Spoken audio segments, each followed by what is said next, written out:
The distress signal was short, panicked, and universal. Send help, please. They're everywhere. So Earth responded. Not with ambassadors. Not with peacekeepers. We sent the most dangerous humans alive. And the galaxy has never been the same. The signal came from the outer spiral, from a colony no one cared about, until it started screaming. Corel Prime. An independent settlement in Concord territory. Low importance. Barely charted. But when it started transmitting nonstop alerts on every open channel, people listened. The message repeated every 90 seconds. Unknown biologicals. We're overwhelmed. Civilian casualties. Losing containment. Send help, please. The Concord debated. Committees were formed. Experts argued about protocol. Earth did not wait. Within 6 hours, a Black Ops dropship left orbit from a covert station near Mars. On board were 5 humans, each of them considered unstable, unpredictable, and catastrophically effective. They weren't soldiers. They were something worse. They were the Fixers. The Fixers were ghosts even within Earth's military database. No formal ranks. No service history. Just code names, rumors, and a classified success rate that looked more like a death toll. Codename Wraith, Cybernetic Infiltration Specialist. Known for disabling planetary defense systems using only a portable EMP and a knife. 0 spoken words in over 5 years. Codename Doc, Combat Medic turned biochemical nightmare. Once stabilized a dying soldier using alien blood, duct tape, and half a protein bar. Immune to over 100 known toxins. Probably insane. Codename Ash, Urban Warfare and Sabotage. Trained in every form of demolition. Enjoys fire too much. Once removed from duty for using explosives to speed up diplomacy. Codename Silk, former diplomat turned psychological weapon. Fluent in 70 languages, including nonverbal ones. Can talk a bomb into disarming itself. Not officially a telepath, but close enough to scare actual telepaths. Codename Rook, Tactical Command. Ex-Black Site Warden. Never seen without armor. Carries a hammer the size of a small vehicle. Once stopped a riot with one word, no.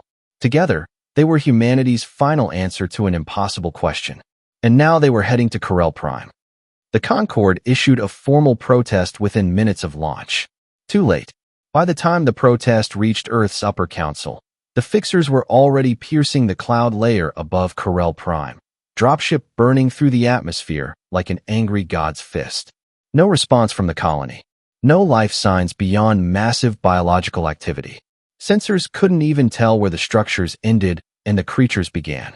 Status, Rook said, as calm as if he were ordering coffee. Wraith tapped twice on his neural pad. Confirmed, signal was active. Life signs, chaotic. Ash chuckled, strapping her gear tighter. I called dibs on the big one. Doc licked a scalpel. What if there is no big one? Just endless small ones. Ash smiled. Then it's Christmas. They landed in what used to be the colony square. It was silent. Too silent. Buildings half melted. Ground covered in a viscous black film. Air heavy with decay and static. Something had turned the colony into a nest, and the nest was still breathing. Silk stepped out first, completely unarmed. She crouched near a broken drone, fingers tracing unfamiliar claw marks. Intelligent. Coordinated. Hunting in patterns. Rook nodded.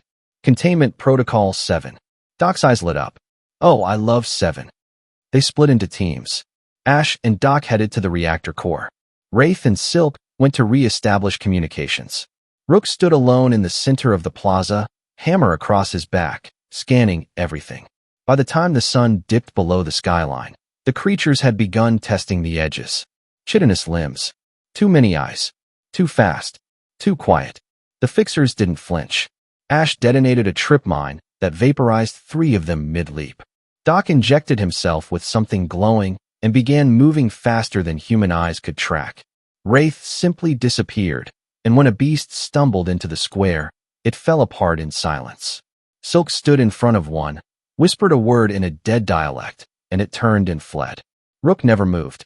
Not until one of the creatures lunged for a survivor who'd somehow crawled out from under debris. Then he moved. One swing. No sound. Just impact. Afterward, there was no creature. Only pieces. The survivor gasped, trembling, eyes wide. What are you? Rook helped him up. We're help. The Fixers worked through the night. By morning, The entire eastern sector had been cleared. No conventional army could have moved like that. No special ops team could have adapted so quickly. But the fixers weren't conventional. They weren't even official. They were what Earth made when the galaxy thought it could play with human lives without consequence. Ash burned a path through a nest using a mixture of plasma and alcohol. She sang while doing it. Doc found a way to use the creature's own blood to craft paralyzing mist bombs. Wraith uploaded a virus into the colony's old surveillance net. Every camera became an eye, and every eye obeyed him. Silk recorded audio of one creature's distress call, looped it into a song, and used it to lure dozens into a sealed chamber, then locked it forever. And Rook broke things. Quietly. Efficiently. He was the wall. He was the last thing the monsters ever saw. By day 3, the colony was silent again. But this time, it was peaceful. 200 survivors found. Injured, traumatized, but alive. Corel Prime's skies were clear.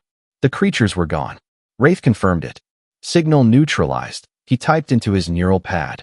Silk sat with the children, teaching them how to say safe in 17 languages. Doc was patching wounds using alien moss and human whiskey. Ash was carving her name into a crushed chunk of alien shell. Rook stood beside the original distress beacon, staring up at the stars. When asked if they would file a mission report, Rook only said, "No one would believe it." Then they left. No medals. No announcements. Not even a thank you. Because that's how Earth does it. We don't show off. We just show up. 3 months later, a new signal reached the Concord. From a distant mining station under siege. This time, the message was shorter. Just 2 words. Send humans.